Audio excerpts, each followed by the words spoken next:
नमस्कार दोस्तों, मैं नितिन गुप्ता स्वागत करता हूं आकार आईएएस के इस यूट्यूब चैनल पर। जैसा कि आप जानते हैं, एमपीपीएससी ने इस बार 2024 में पाठ्यक्रम में बदलाव किया है और उसी पाठ्यक्रम को ध्यान में रखते हुए मुख्य परीक्षा पेपर 5 में दो प्रमुख टॉपिक उन्होंने जोड़े हैं और वो है एक छंद और एक है रस। मुख्य परीक्षा 2024 को ध्यान में रखते हुए छंद और रस, इन दो टॉपिक को हम यूट्यूब पर पढ़ने वाले हैं। आज का इसी श्रृंखला में हम देखेंगे तो आज का पहला टॉपिक हमारा होगा छंद। छंद से 1 नंबर के प्रश्न और 3 नंबर के प्रश्न कैसे पूछे जाएंगे और लगभग क्या संभावना है, हम सारी संभावनाओं के बारे में इस लेक्चर में बात करेंगे। लगभग इस एक लेक्चर या मैक्सिमम 2 लेक्चर के माध्यम से मैं आपको पूरा छंद में जो जो भी सिस्टम है, जो भी छंद पढ़ते हैं, छंद की अवधारणा है, परिभाषा है, प्रश्नोत्तर श्रृंखला है, उन सभी मुद्दों पर हम बात करेंगे। तो आइए देखते हैं, ज्यादा समय ना व्यतीत करते हुए हम मेन मुद्दे पर चलते हैं कि छंद क्या है। छंद में यदि हम बात करेंगे तो सबसे पहले हम डिस्कस करेंगे कि छंद से रिलेटेड आपके प्रश्न कैसे बन सकते हैं और कितने नंबर के बनते हैं। जैसा कि आप जानते हैं कि सिलेबस में एक छोटा सा बदलाव यह भी हुआ है कि पेपर जो अभी तक 3 घंटे का हुआ करता था, अब वो पेपर हो गया है 2 घंटे का। तो एक बड़ी चुनौती आपके सामने ये है कि उस पेपर को 2 घंटे में कंप्लीट करना। नंबर उतने ही हैं, 200 अंकों का ये पेपर है और 200 अंकों में प्रश्न क्रमांक 2 में पहले अलंकार को रखा गया था, अब अलंकार के स्थान पर उन्होंने 2 टॉपिक रखे हैं, एक छंद है और एक क्या है, रस। और इसमें यह बताया है कि एक एक नंबर के 5 प्रश्न छंद से वो पूछेंगे और एक एक नंबर के 5 प्रश्न वो रस से पूछेंगे। तो ध्यान रखिएगा। इसके अलावा एक एक नंबर से तो प्रश्न आएगा ही आएगा, लेकिन साथ में जो प्रश्न क्रमांक 1 है, प्रश्न क्रमांक 1 में कुल 25 प्रश्न पूछे जाएंगे। कितने प्रश्न पूछे जाएंगे? 25। और वो 25 प्रश्न का जो पाठ्यक्रम है वो निर्धारित है। इन्हीं 25 प्रश्नों में से 3 से 4 क्वेश्चन छंद से पूछे जा सकते हैं और 3 से 4 क्वेश्चन रस से पूछे जा सकते हैं। जैसा कि आप जानते हैं कि इससे पहले 2020 में बदलाव हुआ था और 2020 में उन्होंने अलंकार को ऐड किया था और उस पाठ्यक्रम को ध्यान में रखकर हमने अलंकार की एक सीरीज निकाली, जिससे लगभग 2020, 21, 22, 23 ये एग्जाम जो है हमने कवर किए और लगभग 4 वीडियो में हमने अलंकार को कंप्लीट कर दिया था।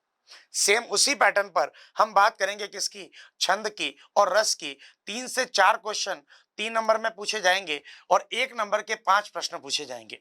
कहने का मतलब यह है कि छंद हमें पढ़ना है तो छंद में हमें 1 नंबर के प्रश्नों को ध्यान में रखना है और 3 नंबर के प्रश्नों को ध्यान में रखना है। 1 नंबर के प्रश्नों की जो क्वांटिटी होगी वो कितनी होगी? 5 प्रश्न पूछे जाएंगे एक एक नंबर के और 3 नंबर के मैक्सिमम यदि हम बात करें तो 4 क्वेश्चन बनने की संभावना है, मतलब ये हो गया 12। ओवरऑल हम देखें तो 17 नंबर का जो है ये टॉपिक अधिकतम माना जा सकता है। अब यदि 17 नंबर का कोई टॉपिक है तो हम उसे बिल्कुल भी लाइटली नहीं ले सकते। एक और बात, जैसे कि आप जानते हो, मेंस देने के लिए जो है लगभग 20 गुना लोग मेंस में शामिल होते हैं। जैसे कि फॉर एग्जांपल 100 लोगों ने यदि प्रीलिम्स दिया है तो उसके आगे कितने? 20 और 20 से आगे कितने बढ़ेंगे? 3।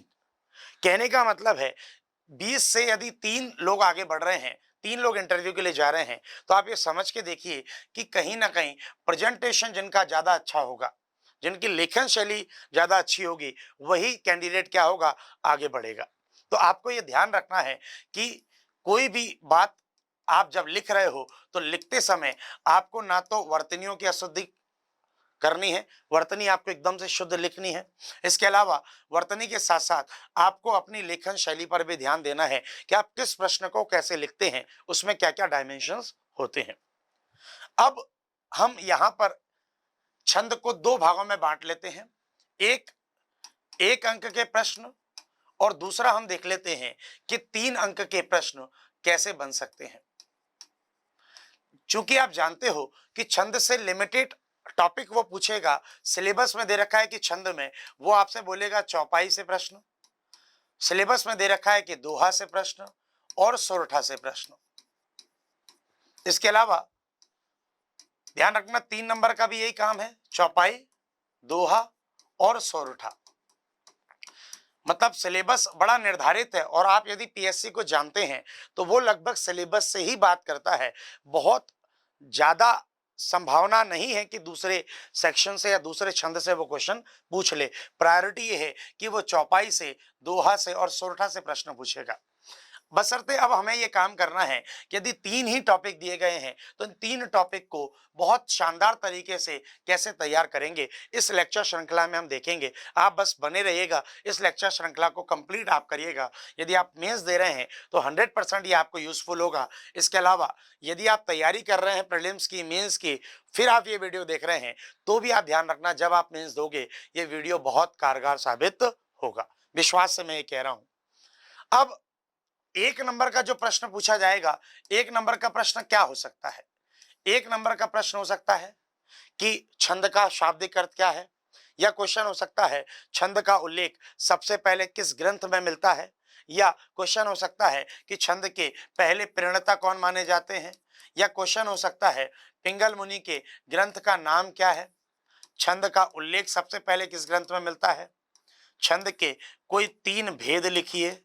इस तरह से प्रश्न बन सकता है।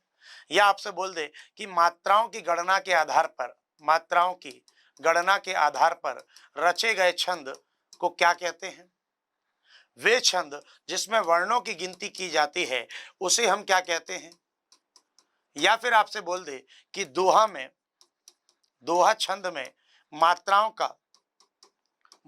का क्रम क्या होगा? इस तरह के प्रश्न आपसे एक एक नंबर में पूछ सकता है। सोरठा में मात्राओं का क्रम क्या होगा? चौपाई के प्रत्येक चरण में मात्राएं कितनी होती हैं?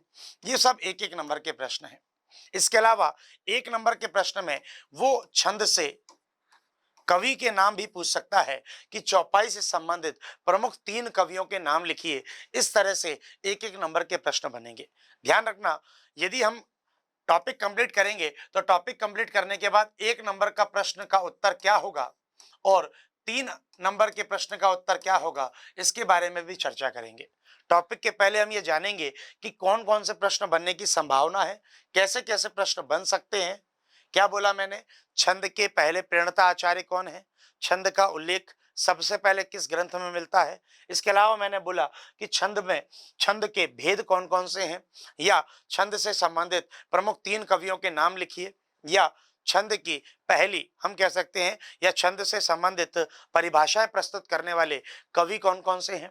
यह क्वेश्चन बन सकता है कि मात्राओं की गणना के आधार पर रचे गए छंद कौन कौन से होते हैं, या कौन सा छंद है। वर्णों की गिनती जहां की जाती है उस छंद का क्या नाम है। दोहा में मात्राओं का क्रम क्या है, चौपाई में मात्राओं का क्रम क्या है, सोरठा में मात्रा का क्रम क्या है, दोहा का विपरीत छंद कौन सा माना जाता है, या सोरठा का विपरीत छंद कौन सा माना जाता है। चौपाई से संबंधित किसी 1 या 2 कवियों के नाम लिखिए। ऐसे प्रश्न आपसे 2 नंबर में पूछने की संभावना है। यदि हम बात करेंगे 3 नंबर के प्रश्नों की, तो 3 नंबर का प्रश्न क्या आ सकता है? 3 नंबर का प्रश्न आ सकता है कि चौपाई को उदाहरण सहित समझाइए। चौपाई को उदाहरण सहित समझाइए। इस तरह के प्रश्न जो हैं वो आपके 3 नंबर में बन सकते हैं। ऐसे ही क्वेश्चन बन जाएगा कि दोहा को उदाहरण सहित समझाइए, सोरठा को उदाहरण सहित समझाइए। इस तरह का प्रश्न आपसे 3 नंबर में पूछ सकता है।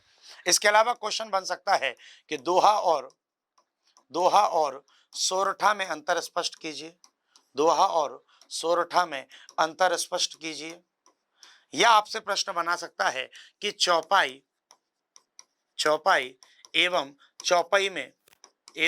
चौपाई में अंतर स्पष्ट कीजिए। या आपसे बोल सकता है कि दोहा के भेद लिखिए। इस तरह से प्रश्न आपसे 3-3 नंबर में पूछेगा। या पूछ सकता है छंद की अवधारणा प्रस्तुत कीजिए। या आपसे प्रश्न बना सकता है कि छंद को परिभाषित कीजिए। इस तरह से प्रश्न आपके 3-3 नंबर में बन सकते हैं। बहुत बेसिक सा कॉन्सेप्ट है, बहुत बड़ा सिलेबस नहीं है। स्कोरिंग पेपर होता है, पेपर 5, और आपको इस बात को ध्यान में रखकर, चाहे हिंदी मीडियम हो चाहे इंग्लिश मीडियम हो, आपको पेपर 5 स्कोर करना है, स्कोरिंग करना है, तो आपको ऐसे ऐसे टॉपिक में लगभग 90 टू 95% स्कोर करना होगा। ऐसे टॉपिक में यदि आपको हिंदी में 140 टू 150 पहुंचना है, तो ध्यान रखना आपको रस और छंद जैसे टॉपिक कंठस्थ होने चाहिए, उसका कॉन्सेप्ट आपका क्लियर होना चाहिए। मैं पूरा प्रयास करूंगा कि मैं इस वीडियो के अंत तक आपको छंद के सारे कॉन्सेप्ट के बारे में बता दूं। अब आइए हम एक एक करके छंद के टॉपिक के बारे में जानते हैं। छंद में सबसे पहले हम देखेंगे कि छंद को पढ़ने के लिए हमें क्या क्या पढ़ना होगा। सबसे पहले ध्यान रखिएगा, छंद में हमें देखनी होगी एक परिभाषा, डेफिनेशन। इस परिभाषा में ही अवधारणा हमें पढ़नी होगी, तो हम यहां लिख सकते हैं परिभाषा एवं अवधारणा। फिर हम देखेंगे छंद के अंग कौन कौन से हैं, तो छंद के अंग के बारे में हम चर्चा करेंगे। इसी क्रम में फिर हम बात करेंगे छंद के भेद की, क्योंकि भेद बहुत सारे होते हैं, लेकिन चूंकि हमारे पास समय भी लिमिटेड है, तो हम कुछ लिमिटेड छंद के साथ ही आगे बढ़ेंगे। अंग की बात करेंगे तो अलग अलग व्याकरणविदों ने छंद के अलग अलग अंगों की चर्चा की है। पृथ्वीनाथ पांडे कहते हैं कि छंद के अंग होते हैं 8।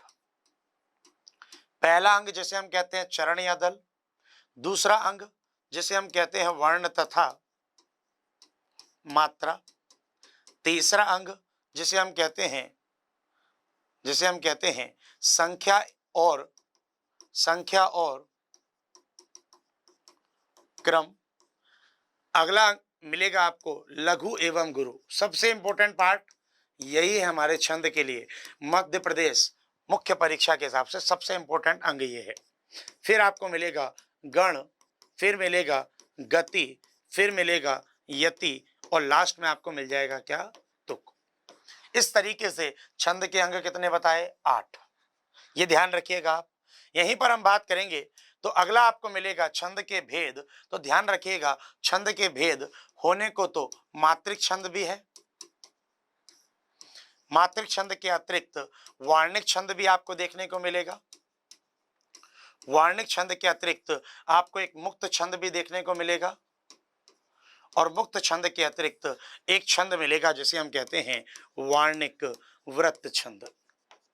चूंकि हमारे सिलेबस में केवल मात्रिक छंद में से 3 टॉपिक पूछे गए हैं, तो हमारा पूरा फोकस मात्रिक छंद पर ही रहेगा। इनके बारे में भी मैं आपको बेसिक कॉन्सेप्ट बता दूंगा, निश्चिंत रहिएगा।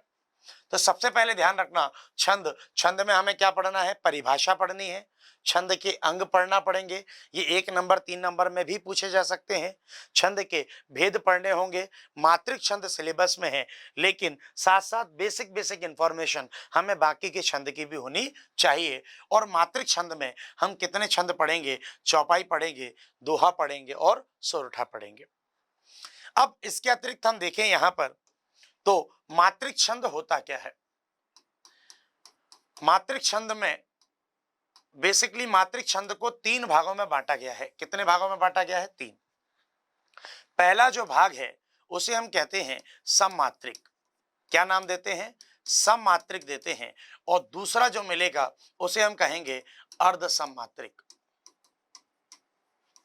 और तीसरा मिलेगा जिसे हम नाम देते हैं विषम या संयुक्त मात्रिक।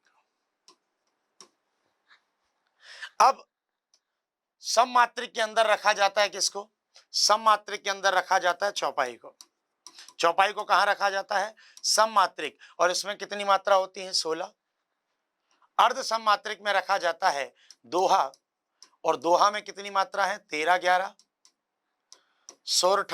सोरठा में भी कितनी मात्रा है, सोरठा में है 11 13। विषम मात्रिक में एक छंद हमें पढ़ना होगा कुंडलियां। कुंडलियां आखिर क्यों पढ़ना पड़ेगा, उसका कारण है कि भाई कुंडलियां जो है वो दोहा और रोला से मिलकर बना है। किससे मिलकर बना है, दोहा और रोला से। अब यदि कोई छंद दोहा और रोला से मिलकर बना है, तो ध्यान रखना दोहा के कारण हमें क्या पढ़ना होगा, कुंडलियां को।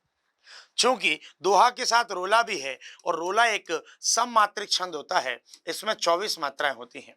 तो हमें रोला भी पढ़ना होगा, क्योंकि 24 का जो संबंध है वो 11-13 से है। ये कैसे सब बताऊंगा मैं आपको। और 11-13 का कॉन्फ्लिक्ट किससे होता है? सोरठा से। तो रोला को सोरठा के कारण हमें पढ़ना होगा। मतलब कम से कम यदि आपको पीएससी की तैयारी करनी है, पीएससी में मेंस में अच्छा स्कोर करना है, तो आपको 5 छंद पढ़ना है। दिए उसने 3 है, एक चौपाई, एक दोहा और एक सोरठा। ये सिलेबस में है, लेकिन इनडायरेक्ट वे में रोला भी वो कनेक्ट करता है। और कुंडलियां तो आपको देखने को मिल ही रहा है कि दोहा जहां पर है वहां पर फिर कुंडलियां हैं, और कुंडलियां को हमें पढ़ना होगा किसके कारण? दोहा के कारण।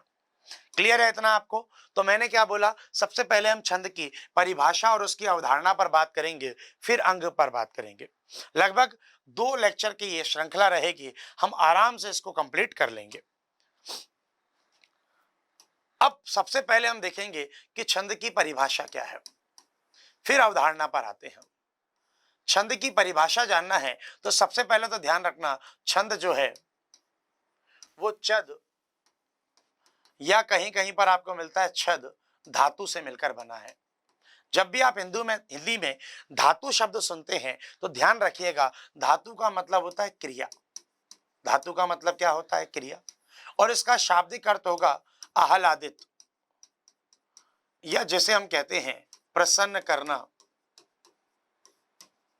या जैसे हम कहते हैं आच्छादित करना। ध्यान रखना, छंद को मीटर के रूप में भी जानते हैं, क्योंकि इसमें फाइनली वर्ण और मात्राओं की गिनती की जाती है। वर्ण और मात्राओं की गिनती को भी हम क्या कहते हैं?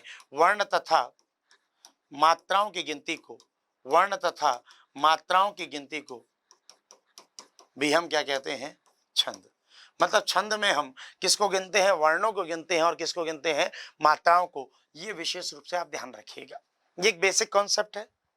अब यहां पर जब आपको डेफिनेशन लिखनी रहती है तो डेफिनेशन के कई तरीके हैं, लेकिन ध्यान रखना, यदि किसी विद्वान के अनुसार हम कोई डेफिनेशन लिखते हैं एग्जाम में, तो आपको वहां लिखना बहुत जरूरी हो जाता है कि महर्षि पाणिनि के अनुसार। महर्षि पाणिनि के अनुसार यदि आप किसी के अकॉर्डिंग डेफिनेशन लिखोगे, आपको यदि याद हो, आप यदि पुराने पेपर्स देखते हो, तो आयोग हमेशा हिंदी के पेपर में किसी न किसी व्याकरणाचार्य के माध्यम से ही प्रश्न पूछता है। अलंकार संबंधी आचार्य दंडी की परिभाषा वो पूछ चुका है, तो आप ध्यान रखिएगा, महर्षि पाणिनि की एक परिभाषा जो छंद में है वो भी पूछे जाने की संभावना है। मान लो उसने जनरल वे में भी बोला कि छंद की परिभाषा लिखिए, तब भी आप, मुझे लगता है मेरे अकॉर्डिंग, कि आप जो है महर्षि पाणिनि की ये डेफिनेशन लिख देना कि वह रचना, क्या लिखोगे? वह रचना जो आह्लादित या प्रसन्न करे, वह रचना जो आह्लादित या प्रसन्न करे, उसे छंद कहते हैं।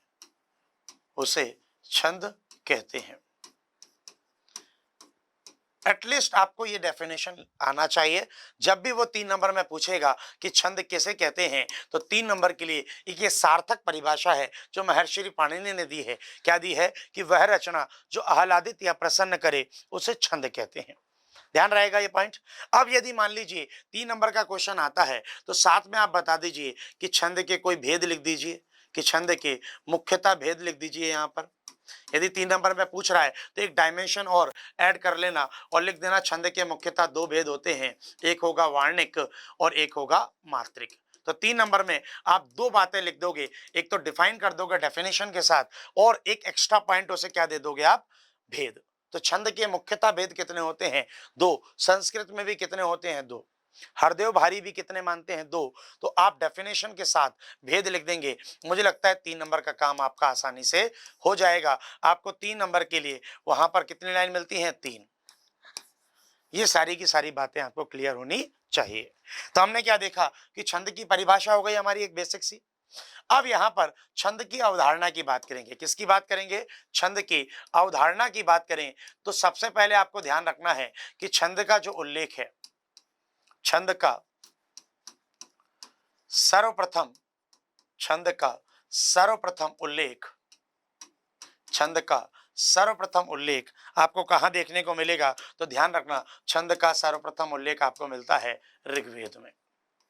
मतलब ये जो है एक पुरानी अवधारणा है। तो ध्यान रखना, छंद का उल्लेख सबसे पहले आपको कहाँ मिलता है? ऋग्वेद में। और ऋग्वेद में भी बात करेंगे तो आपको कहाँ मिलेगा?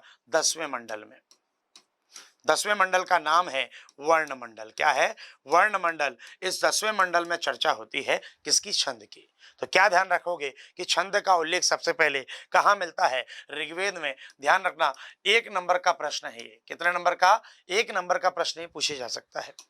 छंद के पहले प्रणेता, ध्यान रखना सेकंड पॉइंट, कि छंद के पहले प्रणेता कौन माने जाते हैं? तो याद रखना, पिंगल मुनि। कौन माने जाते हैं? पिंगल मुनि छंद के पहले प्रणेता माने जाते हैं। और इन्होंने इन्होंने इनका एक ग्रंथ है जिसे हम कहते हैं छंद सूत्र, या जिसे हम छंद शास्त्र के नाम से जानते हैं। उसमें इस ग्रंथ में इन्होंने क्या किया? छंद का उल्लेख किया। ध्यान रखना, छंद सूत्र में इन्होंने छंद का उल्लेख किया और आगे चल के इसी छंद शास्त्र को पिंगल शास्त्र के नाम से भी जाना गया। किसके नाम से जाना गया? पिंगल शास्त्र के नाम से। तो ध्यान रखिए, छंद का सर्वप्रथम उल्लेख कहाँ मिलता है आपको? ऋग्वेद के 10वें मंडल में मिलता है। इसके अलावा इसकी जो पहले प्रणेता माने जाते हैं वो माने जाते हैं पिंगल मुनि। और पिंगल मुनि के ग्रंथ का नाम क्या है? छंद शास्त्र। छंद शास्त्र में सर्वप्रथम पिंगल मुनि ने अपने छंद का उल्लेख किया। छंद का उल्लेख कहाँ किया उन्होंने? छंद शास्त्र में। आगे चलकर इसी छंद शास्त्र को क्या नाम दिया गया? तो ध्यान रखिएगा, पिंगल शास्त्र के नाम से जाना गया। इसी के आधार पर कहा जाता है कि छंद का जो दूसरा नाम है, इसी के आधार पर कहा जाता है कि छंद का दूसरा नाम है। तो दूसरा नाम क्या है? ध्यान रखना, दूसरा नाम आपका मिलता है पिंगल। तो कोई आपसे बोले कि एग्जाम में 1 नंबर का प्रश्न बन सकता है कि छंद का दूसरा नाम क्या है, तो आंसर याद रखिएगा, वो है पिंगल। क्या याद रखोगे आप? पिंगल। तो क्या क्या बोला हमने, जरा एक बार देख लेते हैं कि महर्षि पाणिनि के अनुसार वह रचना जो आह्लादित या प्रसन्न करती है उसे हम क्या कहते हैं? छंद कहते हैं। इसी के अलावा मैंने आपको बोला कि छंद के पहले प्रणेता पिंगल मुनि माने जाते हैं। इन्होंने अपने ग्रंथ छंद शास्त्र में सर्वप्रथम छंद का उल्लेख किया और आगे चलकर इसी छंद शास्त्र को पिंगल शास्त्र के नाम से भी जाना गया। इसके अलावा हम बात करेंगे छंद का जो सर्वप्रथम उल्लेख आपको देखने को मिलता है वो कहाँ देखने को मिलता है? ऋग्वेद में मिलता है। कहाँ मिलता है? ऋग्वेद में। ये एक बेसिक टर्म्स आप ध्यान रखिएगा। अब आगे चल के हम बात करें तो यदि आपने भाषा पढ़ी होगी तो भाषा में 2 भाषाएं मिलती हैं। एक मिलती है जिसे हम कहते हैं वैदिक संस्कृत, जिसमें वेद लिखे गए। तो वेदों की बात तो कर ली हमने, और वैदिक संस्कृत का ही एक विकसित स्वरूप मिलेगा जिसे हम कहेंगे लौकिक संस्कृत। और लौकिक संस्कृत के अंतर महाकाव्य, 2 प्रमुख महाकाव्य हैं जिसका नाम है रामायण और क्या मिलेगा? महाभारत। और आप जानते हैं इसमें भी आपको छंद का उल्लेख मिलता है। और रामायण लिखी किसने है? तो ध्यान रखना, रामायण लिखी है महर्षि वाल्मीकि जी ने। तो वाल्मीकि जी का नाम भी छंद से जुड़ा है। रामायण किसने लिखी है? तो आप जानते हैं वेदव्यास। लेकिन वेदव्यास में भी कौन? कृष्ण द्वैपायन। कृष्ण द्वैपायन वेदव्यास। कृष्ण द्वैपायन वेदव्यास, इन्होंने महाभारत के रचयिता माने जाते हैं। इसके अलावा रामायण के रचयिता कौन है? वाल्मीकि जी। तो ध्यान रखिएगा, वाल्मीकि जी ने भी छंद का प्रयोग किया। इसीलिए लौकिक संस्कृत में छंद के जो जन्मदाता माने जाते हैं वो कौन माने जाते हैं? वाल्मीकि। लौकिक संस्कृत में छंद के जन्मदाता कौन माने जाते हैं? तो ध्यान रखना, आपको कौन मिलेंगे? वाल्मीकि जी। छंद के जन्मदाता लौकिक संस्कृत में कौन मिलेंगे? वाल्मीकि। इसके अलावा ध्यान रखना, छंद के दूसरे आचार्य के रूप में कौन माने जाते हैं? तो याद रखना, नाम आपको ध्यान रखना है कालिदास का। तो क्या क्या ध्यान रखना है आपको कि छंद के पहले प्रणेता तो पिंगल मुनि है। पिंगल मुनि के ग्रंथ का नाम क्या है? छंद शास्त्र। और आगे चलकर इसी छंद शास्त्र को पिंगल शास्त्र के नाम से भी जाना गया। इसके अलावा लौकिक संस्कृत में छंद के जन्मदाता लौकिक संस्कृत में छंद के जन्मदाता कौन माने जाते हैं? तो ध्यान रखना, वो आचार्य वाल्मीकि, महर्षि वाल्मीकि, जिन्होंने रामायण जैसा पवित्र ग्रंथ लिखा, उन्हें हम लौकिक संस्कृत में छंद के जन्मदाता कहते हैं। और दूसरे आचार्य के रूप में ध्यान रखिएगा कौन जाने जाते हैं? कालिदास। ये सारे के सारे बिंदु जो मैं बता रहा हूं अवधारणा के पॉइंट ऑफ व्यू से, ये सब 1 नंबर का प्रश्न है। 3 नंबर का प्रश्न बनेगा तो सारे पॉइंट्स हम इकट्ठे कर देंगे। इतनी बात उम्मीद करता हूं आपको क्लियर हो गई होगी, सारी चीजें आपको समझ में आ रही होंगी। यदि आपको चीजें समझ में आ रही हैं, आपको लग रहा है कि आपके काम की चीजें हैं, तो आप वीडियो को लाइक, शेयर और कमेंट करना ना भूलें, ताकि हम आगे आने वाले समय में और अच्छा कंटेंट आपको उपलब्ध करवा सकें। ठीक है, और शेयर करना आप बिल्कुल ना भूलें, तो शेयर करते रहें, चीजों को आगे बढ़ाते रहें और लोगों को भी फायदा पहुंचाते रहें। अब यहां पर इसी क्रम में हम बात करेंगे छंद के अंग की। छंद के अंग सामान्यतः तो 7 माने जाते हैं, लेकिन पृथ्वीनाथ पांडे जी ने छंद के कितने अंग बताए? 8। इस 8 अंग में सबसे पहला जो अंग मिलता है उसे हम कहते हैं चरण। क्या कहते हैं? चरण। आप जानते हैं कि छंद जो है वो पंक्तियों में विभक्त रहता है। किसमें विभक्त रहता है? पंक्तियों में। और सामान्यतः एक छंद में 4 पंक्तियां होती हैं। आपने देखा होगा, एक पंक्ति के आगे एक खड़ी पाई, 2 पंक्तियों के आगे 2 खड़ी पाई का प्रयोग किया जाता है। इस तरीके से एक पूर्ण विराम, 2 पूर्ण विराम, और इस प्रत्येक पंक्ति को ही हम क्या कहते हैं? चरण कहते हैं। प्रत्येक पंक्ति को ही हम क्या कहते हैं? चरण कहते हैं। तो सामान्यतः छंद किसमें विभक्त रहता है? तो जानते हो आप किसमें विभक्त रहता है? चरणों में। सामान्यतः एक छंद में कितने चरण होते हैं? तो ध्यान रखिएगा बंधुवर, कितने चरण होते हैं? 4 होते हैं। 2 चरण जब मिल जाते हैं, 2 चरण जब मिल जाते हैं, तो वो किसका निर्माण करते हैं? दल का निर्माण करते हैं। तो सामान्यतः छंद की प्रत्येक पंक्ति को चरण कहते हैं।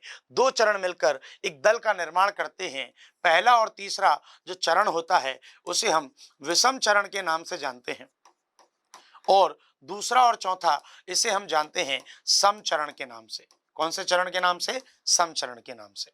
तो ध्यान रखना, 4 चरण होते हैं, जिसमें पहला और तीसरा विषम, दूसरा और चौथा सम। इसके अलावा हम बात करेंगे तो 2 चरण मिलकर क्या बनाते हैं? दल बनाते हैं।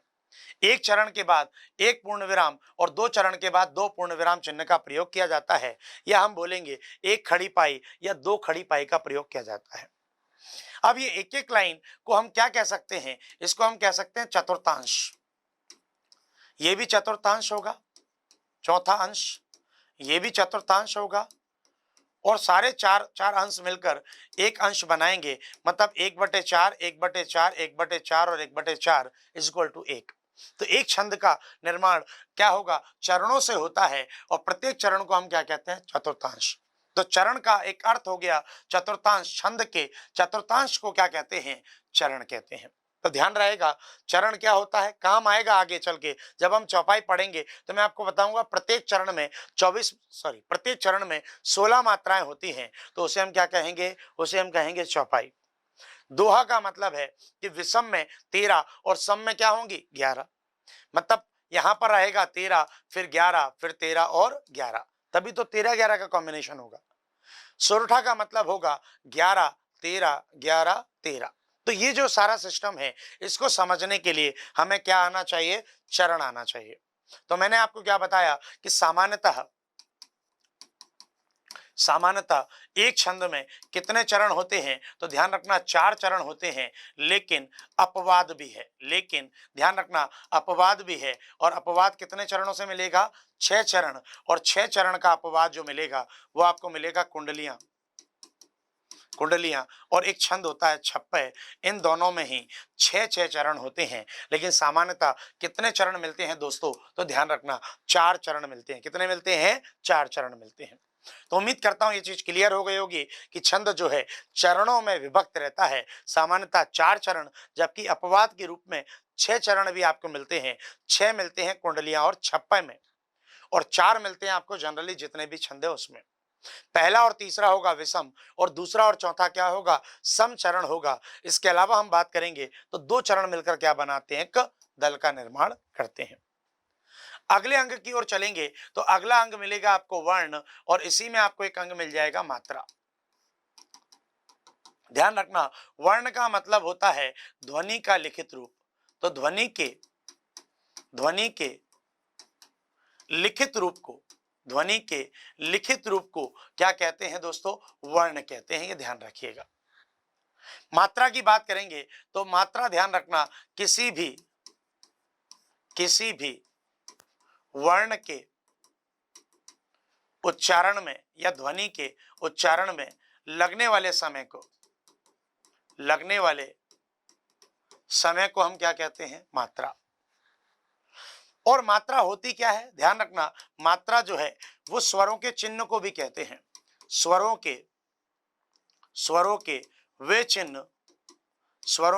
चिन्ह जो व्यंजन के साथ प्रयोग में लाए जाते हैं, व्यंजन के साथ प्रयोग में लाए जाते हैं, प्रयोग में लाए जाते हैं, क्या कहलाते हैं? आपके मात्रा। कैसे? जैसे कि मैं यहां पर लिख दूं की, तो की का मतलब एग्जैक्टली क्या होगा? का प्लस ई। अब ये ई क्या दिख रहा है आपको? स्वर दिख रहा है, और इस स्वर का चिन्ह क्या होगा? ऐसा। ये स्वर का चिन्ह है, और इस चिन्ह का प्रयोग हमने किसके साथ किया? व्यंजन के साथ। कहने का मतलब है ये स्वर का क्या दिख रहा है आपको? चिन्ह दिख रहा है। तो हम बोलेंगे कि स्वरों के वे चिन्ह, क्या कहेंगे? कि स्वरों के वे चिन्ह जो व्यंजन के साथ प्रयोग में लाए जाते हैं, क्या कहलाते हैं? मात्रा। और किसी भी वर्ण के उच्चारण में लगने वाले समय को भी हम क्या कहते हैं? मात्रा कहते हैं। ध्यान रखिएगा, मात्राओं की संख्या कितनी होती है? 10 होती है। जैसे कि स्वर आपके होते हैं 11, छोटा आ, बड़ा आ, छोटी ई, बड़ी ई, छोटा ऊ, बड़ा ऊ। इसके अलावा री, ए, ऐ, ओ और आओ, ये 11 स्वर होते हैं। लेकिन मात्राओं की संख्या की बात करेंगे तो मात्राओं की संख्या कितनी मानी जाती है? 10। बड़ा आ, छोटी ई, बड़ी ई, छोटा ऊ, बड़ा ऊ, री, ए, ऐ, ओ और औ। ये मात्राओं के चिन्ह कितने होते हैं? ध्यान रखना, 10। छोटे आ की मात्रा का कोई चिन्ह नहीं होता, नॉट एप्लीकेबल डैश। जैसे कि मैंने लिख दिया का, तो का में आपको छोटा दिख रहा है, बस कोई साइन नहीं है। लेकिन बड़े का की बात करेंगे तो इसमें ये चिन्ह लगा हुआ है, इसलिए चिन्ह के बारे में जानेंगे। तो मात्राओं के चिन्ह कितने मिलेंगे आपको? 10। इसकी मात्रा होती एक है, छोटे आ की मात्रा एक होती है, लेकिन उसे मात्राओं के क्रम में काउंट नहीं करते। ये ध्यान रहेगा आपको। तो हमने क्या देखा? पहला देखा चरण, 4 चरण होते हैं। फिर हमने देखा वर्ण और मात्रा। अब इसी में हम तीसरे पॉइंट की ओर जाएंगे। तो तीसरा पॉइंट आपको मिलेगा लघु और गुरु। सबसे इंपॉर्टेंट बात यही है, लघु मतलब 1 और गुरु मतलब 2। ध्यान रखना, एक मात्रा को ऐसे डिनोट करते हैं, 2 मात्रा को ऐसे डिनोट करते हैं। इसे बोलते हैं खड़ी पाई और इसे बोलते हैं वर्तलु। हालांकि आपको इन सब चीजों में नहीं पढ़ना है, बस आप ध्यान रखना, ये जो खड़ी पाई है ये एक मात्रा है, और एस जैसी आकृति है, इसे 2 मात्रा को संबोधित करते हैं। यहां पर ध्यान रखना, जब हम बात करेंगे लघु स्वर की, तो लघु स्वर मतलब छोटा आ, छोटी ई, छोटा ऊ और री। इन सब में मात्राएं कितनी मिलेंगी आपको? 1। इसके अलावा ध्यान रखिएगा, बड़ा आ, बड़ी ई, बड़ा ऊ, ए, ऐ, ओ, औ, इन सब में मात्राएं कितनी मिलेंगी आपको? 2। ये ध्यान रखना आप। अगला पॉइंट ध्यान रखना, चंद्र बिंदु मतलब जिसे हम कहते हैं अनुनासिक।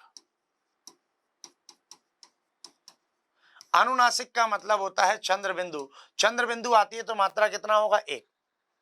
जैसे कि मैंने लिख दिया मुंह, तो यहां पर इसमें तो 1 ही रहेगा, चंद्र बिंदु में इसमें भी कितनी रहेगी? 1। लेकिन मान लो चंद्र बिंदु यदि बड़ी मात्रा पर है, दीर्घ मात्रा पर है, तो फिर मात्रा कितनी हो जाएंगी? दीर्घ। तो कहने का मतलब यह है कि चंद्र बिंदु और मात्राओं का कोई संबंध नहीं है। यदि चंद्र बिंदु छोटी मात्रा पर आती है तो 1, और चंद्र बिंदु यदि बड़ी मात्रा पर आती है तो 2। लेकिन यहां आप ध्यान रखना, अनुस्वार, अनुस्वार मतलब या विसर्ग, यदि ऐसा कुछ मिलता है तो हमेशा मात्रा कितनी रहेंगी आपकी? 2। जैसे मैंने लिख दिया संग, तो संग में इसमें 1, इसमें कितनी होंगी? 2, बिंदी लगी है, अनुस्वार है। जैसे मैंने लिख दिया अतः, तो ध्यान रखना, अतः में ता में कितनी हो जाएंगी? 2, इसमें कितनी होगी? 1। विसर्ग रहेगा तो 2 रहेगी, और यदि अनुस्वार रहेगा, बिंदी रहेगी तो कितने रहेगी? तो भी 2। मान लो बिंदी यदि बड़ी मात्रा पर होती, सांग पर, तो भी कितनी होगी? 2। चाहे वो छोटी पर रहे तो भी दो, बड़ी पर रहे तो भी दो, हर कंडीशन में अनुस्वार कौन सी मात्रा के साथ आएगा? दो मात्राओं के साथ। ये ध्यान रहेगा आपको। मान लो मैंने कोई नाम लिखा यहां से, मैंने लिख दिया सुरेश, तो सुरेश में ध्यान रखना, सुरेश में मात्रा काउंट करनी तो इसमें कितनी होगी? एक।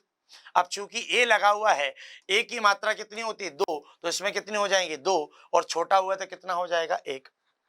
मानो मैंने लिख दिया यहां से सोदाहरण, एक शब्द लिख दिया सोदाहरण, तो इसमें मात्रा कितनी होगी? एक। इसमें मात्रा कितनी होगी? एक। इसमें मात्रा कितनी होगी? एक। इसमें बड़ा लगा है तो ये हो जाएगा दो, और इसमें भी कितनी हो जाएगी? दो। इस तरीके से मात्रा हमें काउंट करनी है। एक तो ये पॉइंट आपको ध्यान रखना है कि छोटा आ, छोटी ई, छोटा ऊ और री, इन सब में मात्रा कितनी मिलेंगी? एक। बड़ा आ, बड़ी ई, बड़ा ऊ, ए, आई, ओ, औ, इन सब में मात्राएं कितनी मिलेंगी? दो। चंद्र बिंदु का मात्राओं से कोई लेना देना नहीं है। यदि वो छोटी मात्रा पर आती है तो एक, और यदि वो बड़ी मात्रा पर आती है तो दो मात्राएं रहेंगी। अनुस्वार कहीं भी आए दो ही रहेगा, विसर्ग कहीं भी आए कितने रहेंगे? दो।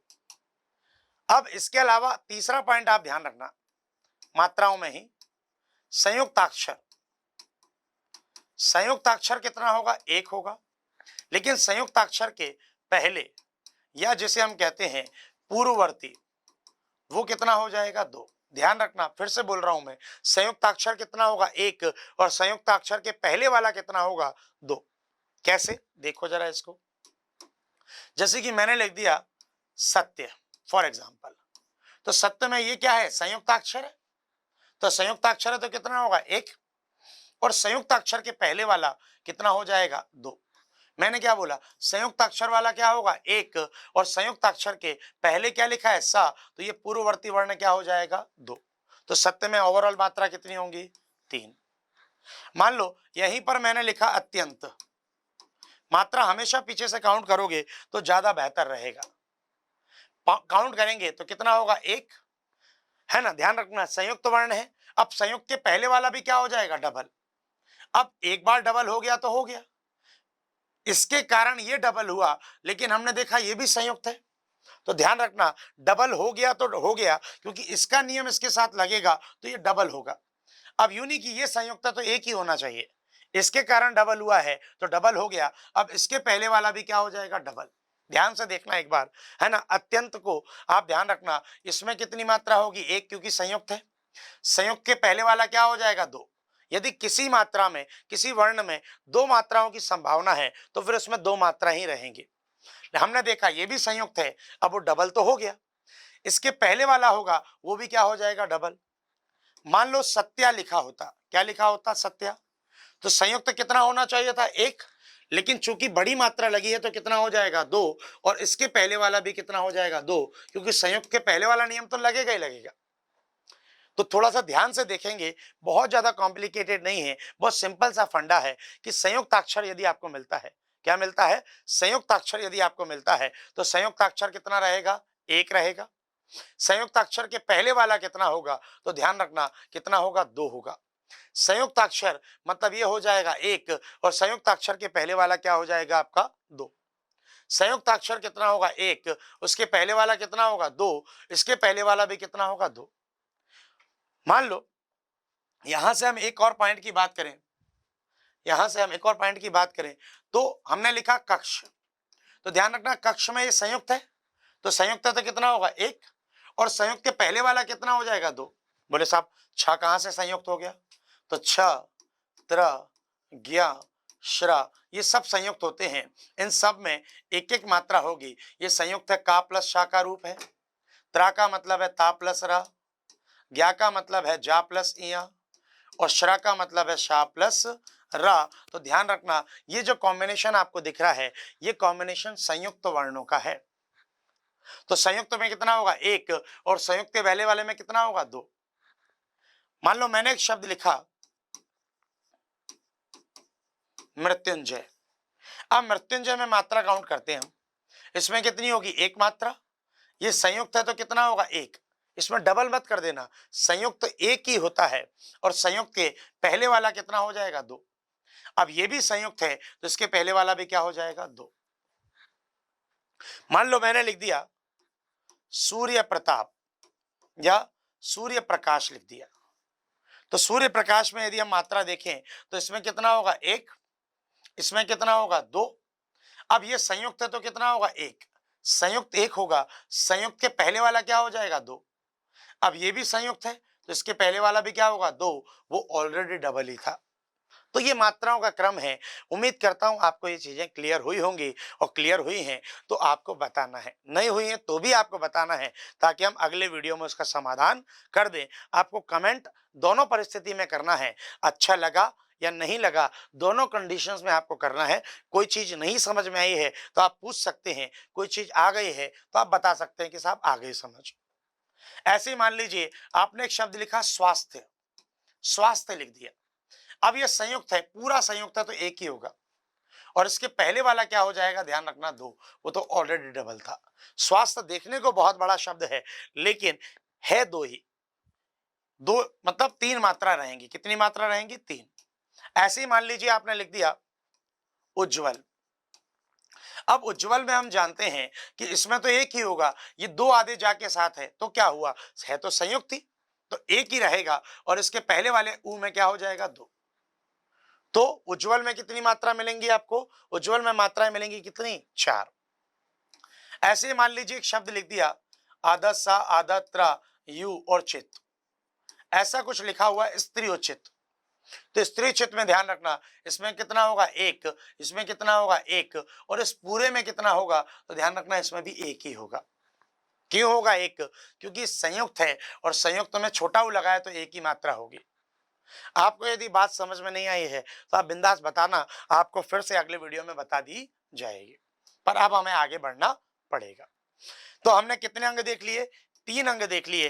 पहला अंग देखा चरण या दल, दूसरा अंग देखा वर्ण तथा मात्रा, तीसरा अंग देखा लघु एवं गुरु।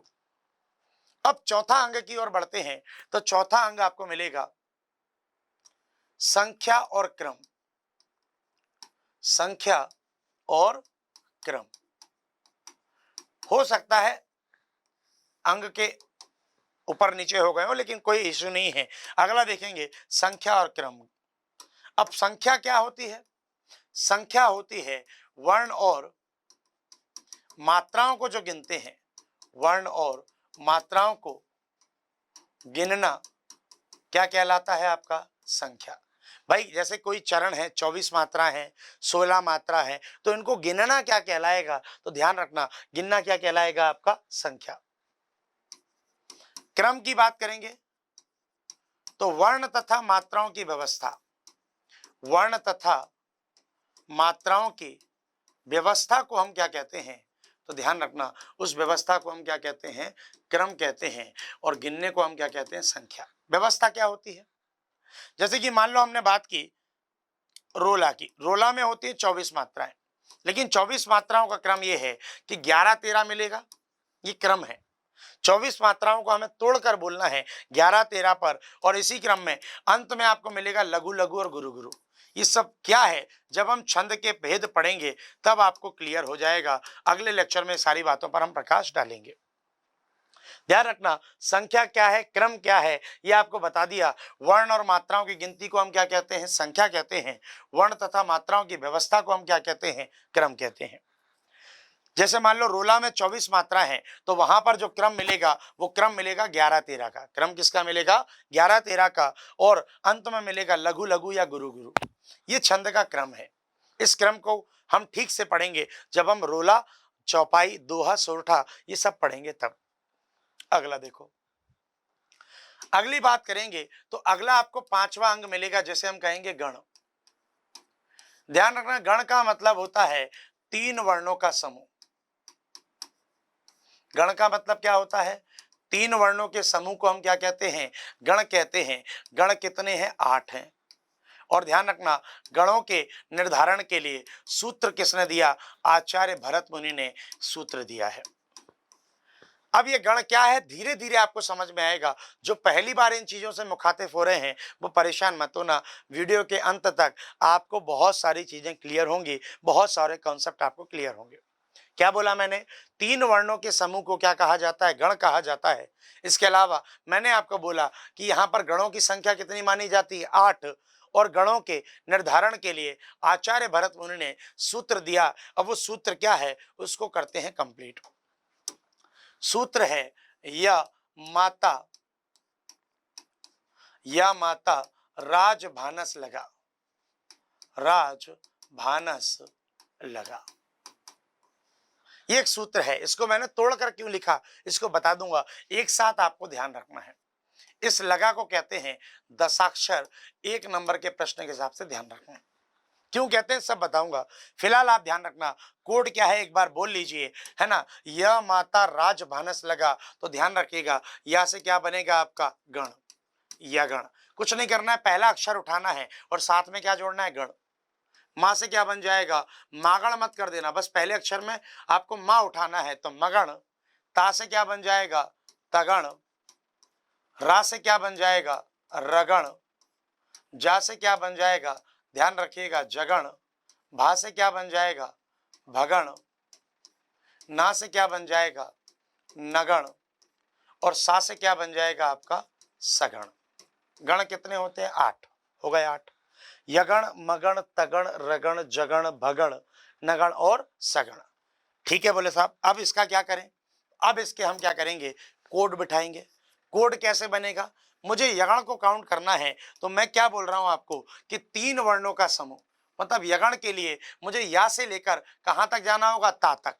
तो यगण का कोड क्या बन जाएगा, यगण का कोड बनेगा या माता। ऐसे ही मगण की बात करेंगे तो मगण का कोड क्या बनेगा, मा ता रा। जहां से हम शुरू कर रहे हैं उसके अगले 3 तक आपको जाना है। ऐसे ही तगण का कोड क्या बनेगा, तो तगण का कोड बन जाएगा ताराज, ताराज। रगण का कोड बनेगा तो रा से काउंट करेंगे अगले 3 तक, और क्या लिखा है, राजभा। जगण के लिए होगा जभान, क्या बनेगा, जभान। ऐसे ही भगण का बनेगा, भगण का क्या बनेगा, भानस। तो यहां पर क्या आ जाएगा, भानस। सातक हो गया। मान लो केवल हम यहीं तक लिखते तो नगण और सगण की मात्रा काउंट नहीं कर पाते, इसीलिए हमने लगा को जोड़ा। और लगा के लिए इसमें से ला का प्रयोग होगा नगण के लिए, तो ये हो जाएगा नसल, और सगण के लिए हो जाएगा सा लगा। क्या हो जाएगा, सा लगा। इस तरीके से हमने गण को काउंट किया। अब गण को काउंट कर लिया, अच्छी बात है। अब और क्या करना है, अब मात्रा काउंट करनी है। इसकी मात्रा कितनी होगी, 1, इसमें कितनी होगी, 2, इसमें कितनी होगी, 2। तो जब भी यगण की बात होगी तो यगण का मतलब क्या होगा, सिंगल, डबल, डबल। मगण का मात्रा क्या होगी, डबल, डबल, डबल। मात्रा की नहीं है, मगण की मात्रा है। तगण की मात्रा क्या होगी, डबल, डबल, सिंगल। ये सूत्र दिया आचार्य भरत मुनि ने। रगण, रगण का क्या होगा, डबल, सिंगल, डबल। जगण का क्या होगा, सिंगल, डबल, सिंगल। भगण का क्या होगा, डबल, सिंगल, सिंगल। नगण का क्या होगा, सिंगल, सिंगल, सिंगल। सगण का क्या होगा, सिंगल, सिंगल और डबल। तो इस तरीके से गण है। अब बोले अच्छी बात है साहब, ये यगण आ गया, मगण आ गया, तगण आ गया, रगण आ गया, ये सारा क्रम हमें क्लियर है, लेकिन इस क्रम का करें क्या। यदि आपको थोड़ा बहुत या कंफ्यूजन है तो वीडियो को रिवाइंड करके देखना, लेकिन देखना जरूर, ये बहुत इंपॉर्टेंट बात है। अब क्या इंपॉर्टेंट बात है, इसको थोड़ा सा समझ लेते हैं पिक्चर को, या इसी बोर्ड पर देखते हैं ताकि आपको चीजें क्लियर हो। मान लो कोई भी 3 अक्षरों का नाम है। फॉर एग्जाम्पल मैंने एक 3 अक्षरों का नाम लिखा, प्रियंका। अब प्रियंका में हम मात्रा काउंट करें तो मात्रा क्या होगी, इसमें 2, इसमें अनुस्वार लगा है, इसमें भी 2, ये संयुक्त है तो कितना होगा, 1। तो सिंगल, डबल, डबल। अब सिंगल, डबल, डबल कहां मिल रहा है आपको, यगण में। इसका मतलब प्रियंका में क्या है, यगण है। ऐसे ही मान लीजिए मैंने मेरा नाम लिखा नितिन, तो नितिन में क्या होगा, सिंगल, सिंगल, सिंगल। तो यहां पर नितिन में क्या हो जाएगा, तो ध्यान रखना नितिन में क्या होगा, नगण, क्योंकि सिंगल, सिंगल, सिंगल वही है।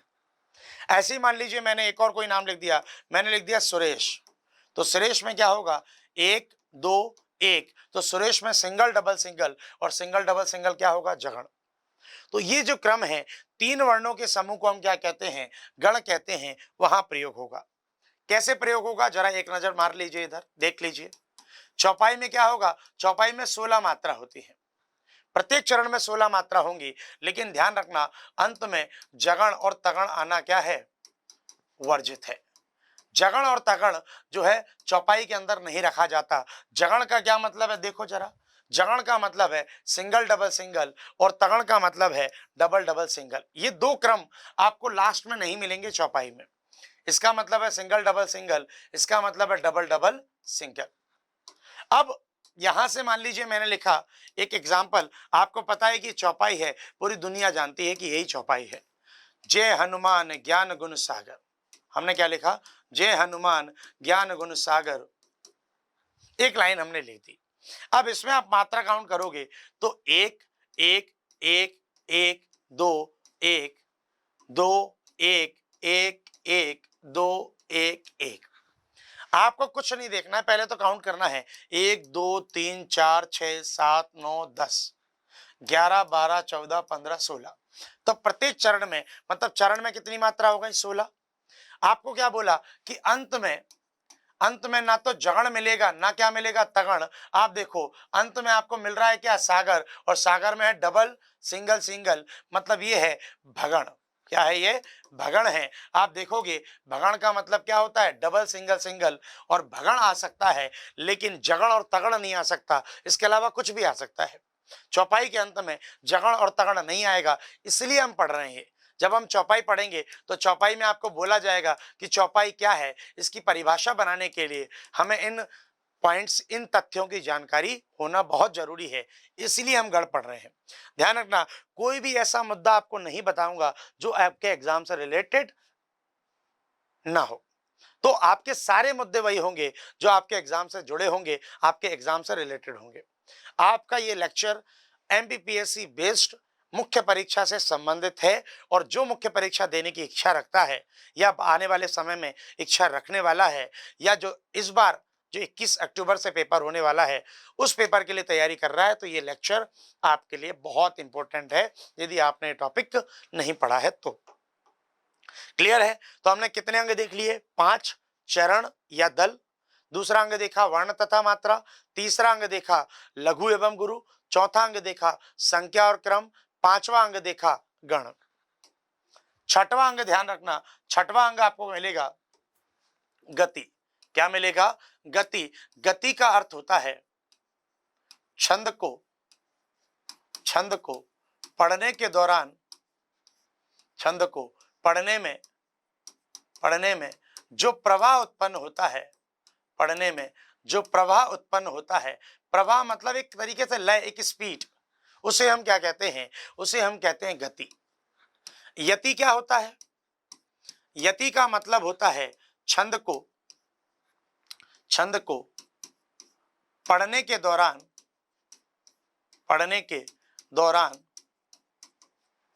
जो विराम लिया जाता है, छंद को पढ़ने के दौरान जो विराम लिया जाता है उसे हम क्या कहते हैं? तो ध्यान रखना, उसे हम कहते हैं यति। यति का मतलब ध्यान रखना ये क्या है? इसका मतलब होता है विराम। जैसे हम बात करेंगे चौपाई, चौपाई का मतलब रोला, रोला का मतलब है 24, 24 में विराम होता है 11 13 पर। जब छंद पढ़ेंगे तब और क्लियर होगा, कि प्रकार जब पढ़ेंगे तब और क्लियर होगा। तो गति का मतलब है स्पीड। जैसे आपने बोला कि जय हनुमान ज्ञान गुण सागर, जय कपि सती हूँ लोक उजागर, राम दूत अतुलित बल धामा, अंजनी पुत्र पवन सुत नामा। तो ये जो मैंने बोला है इसको कहते हैं स्पीड। और फिर से मैं एक बार बोलता हूं कि जय हनुमान ज्ञान गुण सागर। क्या मैं कहीं रुका इस लाइन को बोलते समय? नहीं। तो जब मैं नहीं रुक रहा हूं इसका मतलब मैं रुकूंगा कहां? अंत में। अंत में जो रुक रहा हूं उसी को रुकने को हम क्या कहते हैं? यति। और रुक रहे हैं कहां पर? अंत में। और अंत में रुकते हैं चौपाई के।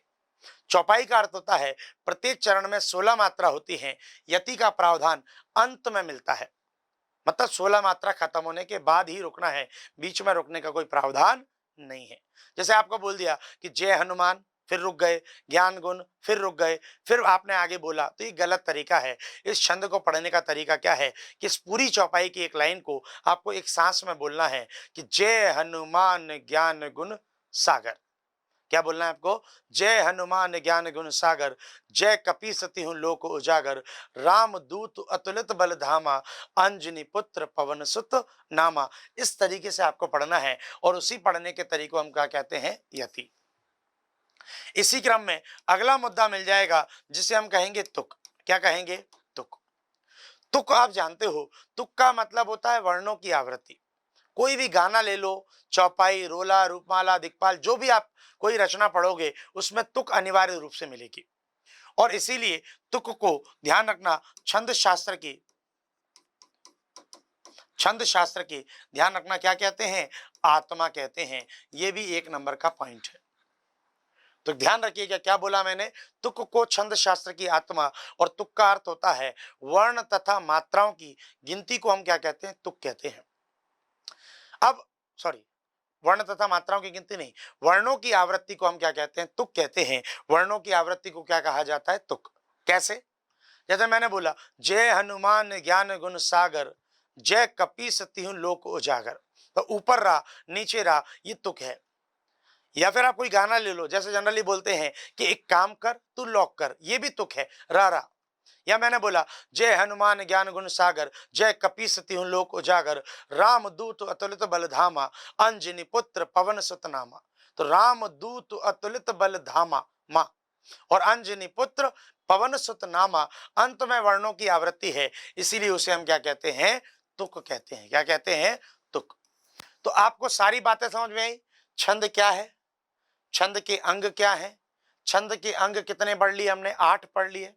तुकांत के भेद कितने होते हैं, 2 होते हैं। एक होता है तुक का भेद तुकांत, और एक भेद होता है अतुकांत। तो तुक के भेद कितने मिलेंगे आपको, 2 मिलेंगे, एक तुकांत और एक अतुकांत। ये सारी चीजें आपको कंठस्थ होनी चाहिए। क्या क्या है, एक बार पूरा वीडियो हम समराइज कर लेते हैं अंतिम 2 मिनट में, फिर हम इस मुद्दे को क्या है कंप्लीट करते हैं, और फिर अगले लेक्चर को हम जल्द से जल्द आपके बीच में लेकर आएंगे। तो छंद के बारे में मैंने आपको बताया, छंद को पैमाना या मीटर भी कहते हैं। इसमें सामान्यतः वर्ण और मात्राओं को गिना जाता है। छंद से 1 नंबर और 3 नंबर 2 तरह के प्रश्न आयोग आपसे पूछने वाला है, ये तय है। एग्जाम का फॉर्मेट क्या होगा, कॉपी का फॉर्मेट क्या होगा, आयोग ने अपनी वेबसाइट पर भेज दिया है, आयोग ने अपने वेबसाइट पर अपलोड कर दिया है। इसके अलावा यदि आपके पास फॉर्मेट नहीं है तो आप आकार के टेलीग्राम चैनल पर जुड़कर वहां से भी आप जो है फॉर्मेट प्राप्त कर सकते हैं। इसके अलावा इस वीडियो में कुछ लिंक रहेंगे, पीडीएफ की लिंक रहेंगी, वहां से भी आप वो पीडीएफ वहां से क्या कर सकते हैं, डाउनलोड कर सकते हैं। वो डाउनलोड की जा सकती हैं, ऐसी पीडीएफ आपको दी जाएंगी। ये पूरा जो लेक्चर आपको मिल रहा है, इसकी पीडीएफ भी वहां अवेलेबल रहेगी, लेकिन वो रीडेबल रहेगी, आप वहां से उसको पढ़ सकते हैं। छंद छद या छद धातु से मिलकर बना है, जिसका शाब्दिक अर्थ होता है आह्लादित या प्रसन्न करना।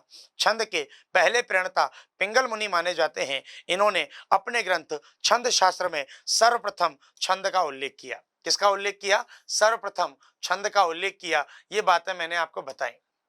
इसके अलावा यदि आपको ध्यान रखना है तो छंद का उल्लेख सबसे पहले आपको कहाँ मिलता है, ऋग्वेद में मिलता है। ऋग्वेद के कौन से मंडल में, 10वें मंडल में मिलता है। 10वें मंडल को हम क्या कहते हैं, तो ध्यान रखना, वर्ण मंडल कहते हैं। महर्षि पाणिनि क्या कहते हैं, महर्षि पाणिनि कहते हैं कि वह रचना जो आह्लादित या प्रसन्न करे उसे छंद कहते हैं। 3 नंबर के पॉइंट ऑफ से ये बहुत इंपॉर्टेंट है। इसके अलावा वैदिक संस्कृत की बात हुई, फिर लौकिक संस्कृत में छंद के जन्मदाता मिलेंगे आपको वाल्मीकि जी, जिन्होंने रामायण जैसा पवित्र महाकाव्य लिखा। इसके अलावा दूसरे आचार्य के रूप में कालिदास जाने जाते हैं। कालिदास को छंद के दूसरे आचार्य के रूप में मान्यता प्राप्त है। इसके अलावा यदि हम बात करेंगे तो छंद छंद की अंग सामान्यतः 7, लेकिन पृथ्वीनाथ पांडे ने कितने बताए हैं, 8। पहला अंग था चरण। सामान्यतः कोई भी छंद लाइन में या चरणों में विभक्त रहता है, और प्रत्येक पंक्ति को हम क्या कहते हैं, चरण कहते हैं। सामान्यतः 4 चरण होते हैं। चतुर्थांश को हम क्या कहते हैं, चरण कहते हैं। 6 चरण आपको मिलेंगे कुंडलियां और छप्पे में। 6 चरण कहाँ मिलेंगे, कुंडलियां छप्पे में। पहला और तीसरा चरण आपको मिलता है, पहला और तीसरा चरण आपको मिलता है विषम, और दूसरा और चौथा चरण मिलता है सम। फिर इसी के बाद हम बात करेंगे तो वर्ण तथा मात्रा बताया। वर्ण का मतलब है ध्वनि का लिखित रूप, और मात्रा हमेशा किसकी होगी, स्वर की, या तो 1 होगी या क्या होगी, 2। फिर हमने यहाँ पर मात्राओं को गिनना सीखा। मात्राओं को गिनने में एक मात्रा मिलेगी लघु, एक मिलेगी गुरु। लघु मतलब लघु स्वर में 1 मात्रा, और दीर्घ स्वर में कितनी मात्रा, 2। एक मात्रा को खड़ी पाई से और 2 मात्रा को वर्तलु या जिसे हम कहते हैं एस से काउंट किया जाता है। अनुनासिक का मात्राओं पर कोई असर नहीं है। चंद्र बिंदी यदि किसी मात्रा पर आती है तो यदि मात्रा 1 है तो 1 ही रहेगी, बड़ी मात्रा पर चंद्र बिंदु है तो 2 रहेगी। अनुस्वार और विसर्ग मिलता है तो मात्राएं कितनी मिलेंगी आपको? 2 मिलेंगी। संयुक्त वर्ण मिलता है, क्या मिलता है आपको? संयुक्त वर्ण मिलता है। तो ध्यान रखना, संयुक्त वर्ण में संयुक्त अक्षर में मात्रा कितनी होगी? 1, लेकिन संयुक्त के पहले वाला क्या हो जाएगा? 2। सत्य हमने देखा, ये संयुक्त था तो 1 और संयुक्त के पहले वाला क्या हो जाएगा? 2। ये ध्यान रखिएगा। यदि मान लीजिए संयुक्त अक्षर यदि दीर्घ मात्रा के साथ है तो उसमें 2 रहेगी और इसके पहले वाले में भी क्या हो जाएगा? 2। कक्ष लिखा है तो यहां पर होगा 1, ये कितना हो जाएगा? 2। लेकिन यदि कक्षा लिखा है तो यह संयुक्त अक्षर में भी 2 होगी और इसके पहले वाले में भी क्या होगी? 2। इसके अलावा यहां पर एक पॉइंट आप ध्यान रखना कि यदि आपको हा के साथ न या हा के साथ मा मिलता है तो ये तो एक एक ही रहेगा, लेकिन इसके पूर्ववर्ती वर्ण दीर्घ नहीं होगा। ध्यान रखना, इसका पूर्ववर्ती वर्ण दीर्घ नहीं होगा। हा के साथ न, हा के साथ मा के साथ यदि वो संयुक्त अक्षर है, ऐसा कुछ है, तो ध्यान रखना उसका पूर्ववर्ती वर्ण दीर्घ नहीं होगा। ये अपवाद है। ये अपवाद के केस में आप ध्यान रखना, जैसे कि मैंने लिखा नन्ना, तो नन्ना में इसमें तो 2 होगा, संयुक्त है डबल मात्रा के साथ, लेकिन इसके पहले वाला सिंगल ही रहेगा, डबल नहीं होगा। ठीक है, इत्मीनान से विचार करोगे तो पॉइंट समझ में आ जाएगा। फिर यहीं से हमने देखा अगला, गण क्या होता है? संख्या और क्रम। संख्या का मतलब है वर्ण तथा मात्राओं को गिनना, क्या कहलाता है? संख्या। और मात्रा मतलब क्रम का मतलब क्या है? वर्ण तथा मात्राओं की व्यवस्था। फिर हमने देखा गण, 3 वर्णों के समूह को हम गण कहते हैं और आचार्य भरत मुनि ने गणों के निर्धारण के लिए एक सूत्र दिया और वो सूत्र क्या था? या माता राजभानस लगा, तो यगण मगण तगड़ रगड़ जगण भगण सगण, ऐसे 8 गण हमने देखे और 8 गणों में इस तरह का कॉम्बिनेशन हमने देखा। सारी चीजें मैंने यहाँ क्लियर की आपको। गण का क्या यूज होगा ये आपको अगले लेक्चर में एकदम से क्लियर होगा। अगले लेक्चर में आप बिल्कुल बने रहना। इस लेक्चर को यदि बहुत अच्छे से समझना है तो अगला लेक्चर देखना बहुत जरूरी है और कोशिश करना लेक्चर को पूरा देखो, भले स्पीड बढ़ाकर देखो। समय का अभाव रहता है मैं मानता हूं, लेकिन आप इस कंटेंट को एक बार जरूर देखना। यति का मतलब है, गति का मतलब है छंद को पढ़ने में जो प्रवाह उत्पन्न होता है, और यति का मतलब है छंद को पढ़ने के दौरान जो विराम लिया जाता है उसे क्या कहते हैं? यति।